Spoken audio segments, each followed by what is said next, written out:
Super Tuesday has arrived, and in a few hours, we may have a much clearer picture of how this presidential election will shake out. Candidates in both parties are vying for a delegate bonanza today. 865 on the Democratic side, 595 for Republicans.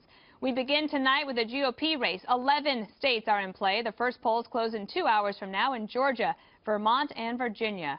We kick off our Super Tuesday coverage with the one and only campaign, Carl, in the very tough location assignment of Palm Beach, Florida.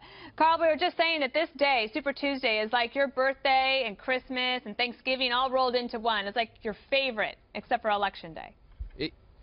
It is the most consequential part of the primary process. The nominating race on Super Tuesday has been decided more often than not in the Republican Party on Super Tuesday.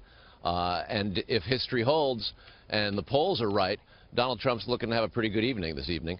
We're at his Mar-a-Lago resort and casino, or excuse me, resort and golf club, where he'll be having a press conference tonight, but not a normal rally. We're not going to see the screaming crowds and the big Jumbotron TV screens. This is going to be a much more quiet affair with Mr. Trump and the press. Press conference around 9-ish, and that's it. He's here in Florida specifically to make it clear he wants to win here, beating Marco Rubio, the Florida senator, just as he has said he wants to win in Ohio and do the same thing to John Kasich. Those two states are winner-take-all on the 15th, 2 weeks from tonight. And tonight, of course, it's almost half of the delegates to clinch the nomination, so you can't get really any bigger than this in the entire calendar hereafter. All right, well, we're going to take it around the table here, so be prepared. We're going to save Gutfeld for last, so get ready for that. We'll start with Eric Bolling. Hey, Carl, Super Tuesday, super exciting. Hi, Eric. So this press conference, and it's important to note that it is a press conference, not just a campaign event. He announced it yesterday. I know a lot of people are speculating what he's going to say. Let's hear from you. Have you heard anything? What do you think he's going to say, and will it depend on some of the results tonight? Yeah, he will address the night's results, and the Trump campaign is expecting that the results are going to be very much tilted in Mr. Trump's favor. They concede that Ted Cruz could, and in some of their views, should win Texas because it's his home state. But beyond that, Trump's looking to pull up W's in just about every other state. And here in Florida, the point he's trying to make is that he's coming at the next two candidates. If Cruz wins Texas and gets a bunch of second places, that could keep him in the delegate hunt. But one of the two, out of Cruz and Rubio, are likely to take a hit tonight. All right, Juan Williams. Hey, Carl, quite a day for the Republican Party. The Speaker of the House, Paul Ryan, going at Donald Trump. And it's not just Paul Ryan. You see people across the board now seemingly in alarm at the idea that Donald Trump will be the Republican standard bearer. What are you hearing from the Trump camp on this front? They're concentrating on winning primaries. But realistically, when you have the Senate Majority Leader and the Speaker of the House both decrying some of the rhetoric, it's also a big illustration of the concern in Washington that down-ballot candidates, whether it's for the Senate or the House, or even governors for that matter, might have their brands tarnished by some of the rhetoric and some of the controversies of Trump's brand. Juan? Well, it's interesting because I was shocked when I saw, just to pick up on your point, that John Cornyn in the Senate was saying that, Senate candidates, Senate Republican candidates, might actually run ads against Trump. How about Ben Sasse saying he wouldn't even vote for Trump if he were the nominee? Yeah, Senator Ben Sasse. I mean, literally, right. Carl, at some point, they got to get together and say it's about the ABCs, anyone but Clinton. Well, Eric, and Jeff Sessions, the senator from Alabama who endorsed Trump on Sunday in Huntsville, was quick to say that Donald should clear the air and speak clearly on this issue and get it behind him, because when it comes to sort of white supremacy and racial politics, it's not good to straddle anything. Right. KG. Okay, well, I think he thinks that he has answered that and disavowed and is trying to focus on getting primary states, but perhaps it is still necessary. What do you think about the other two camps now? Because even Cruz calling for kind of like a consolidation against Trump. I mean, are they worried about the momentum, given the fact that they've not been getting very much press, what's been going on with the back and forth between Trump and Rubio? Well, Rubio definitely sort of took the spotlight from Cruz and Trump over the course of the weekend with some real haymakers in terms of the name-calling battle. Cruz was actually calling for consolidation, as was Rubio after the Nevada caucuses, saying that we've got to do something now. Trump's got serious momentum, in hopes of trying to stop him from essentially running the table, with the exception of Texas tonight. The other thing is the way in which one can qualify to get proportionally allocated delegates in some of these states is kind of a high hurdle. So it's possible that it won't necessarily be a 1, 2, 3. It may just be a 1 and getting all the delegates, even though they would be otherwise proportionally allocated, if the winner's margin were not as big as it could be given the polls we've been seeing. All right, it's the moment we've all been waiting for. You build it all up, and then it means nothing. Are you going to disappoint us? Yes. Carl, let's assume that Donald Trump has a great night, and maybe he has to start thinking about the hurdles that come with the general election. I'm speaking primarily of how is he going to deal with the Hispanic vote and speak to that group, to their aspirations, not about fear. Do you think it's time for Trump to have a come to Jesus moment? That's a good one, Greg. I'm too tired, man. You're going to get me punchy. We've been doing almost all-nighters for the last 4 days for this Super Tuesday. Can I ask you another question then?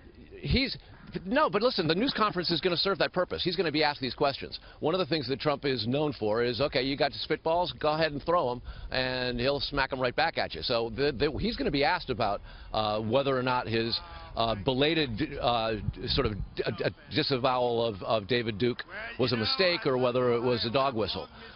That's going to get posed tonight, as will other questions. Now, if he just comes out and gives a statement to the press about, hey, I just won the nomination for all intents and purposes, then the numbers will have indicated that he had an astronomically good night. Did you want to ask another question? Well, there's a lot. There seems to be the reoccurring theme is of everyone saying a vote for Trump is a vote for Hillary. Are you hearing that a lot out there from, I mean, we're hearing it from Rubio, you're hearing it from Cruz, you're hearing it from anybody who's anti-Trump? Well, sure. I mean, what they did, the Republicans who are not Donald Trump in this race, with the exception of Ben Carson, will do just about anything to try to bring Trump down. Ben Carson, by the way, has called for all the candidates to have a meeting, private meeting, to talk about how to get along better and not insult one another and cut each other to ribbons in front of the national press or the electorate before the debate in Detroit tomorrow night. Most of the candidates haven't responded to it. Some of them weren't even aware that the invitation had been made. But yeah, of course it matters. Yeah. That was going to be my question about Carson, but you're so efficient, you answered it already. Let me ask you about Texas, because have you heard anything coming out of there? Because the polls were mixed, I guess. Cruz looked like he had somewhat of a home state advantage, and could he pull off an upset there against Trump? But you know this, Dana. One of the sort of rules of thumb in presidential politics is get the governor, because the governors tend to have the best and most active and complete organizations in any given state. Yep. Greg Abbott's with Ted Cruz. Greg Abbott and Ted Cruz have just had elections, so they're very strong and very confident. In fact, Trump's campaign has sort of acknowledged that it's not so much whether or not Cruz will win, but whether or not he can win by a margin enough that can still put sort of some more blood back in his veins. Because the Trump campaign thinks that Cruz is toast tonight. Even with a win, they think that they're going to beat him in such a large margin of delegate numbers. All right, Eric Bolling, we're going to go another round. Yeah, again, I've been doing these numbers, and just for a long time I've said if someone were to want to mount a real serious threat to Donald Trump, they would have had to have done it prior to Super Tuesday. One of them or all of them would have to drop out, with the exception of either a Cruz or a Rubio. Neither one decided to do that, so you're going to go into it. If Ted Cruz wins Texas, and he wins by a wide margin, he'll have 1, 2 states.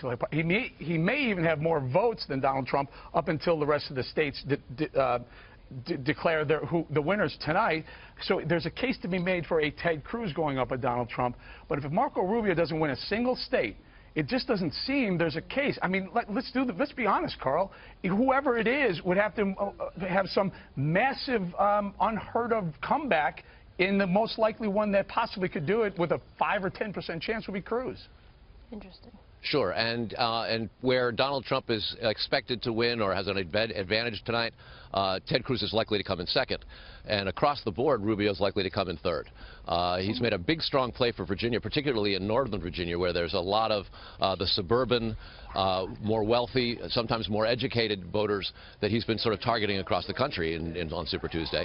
That's where he thinks his big bank of votes will be, so he thinks he got a shot in Virginia. But that's really the only state that Rubio has been been particularly optimistic about. All right, we've got 2 more questions. First from Juan, then KG.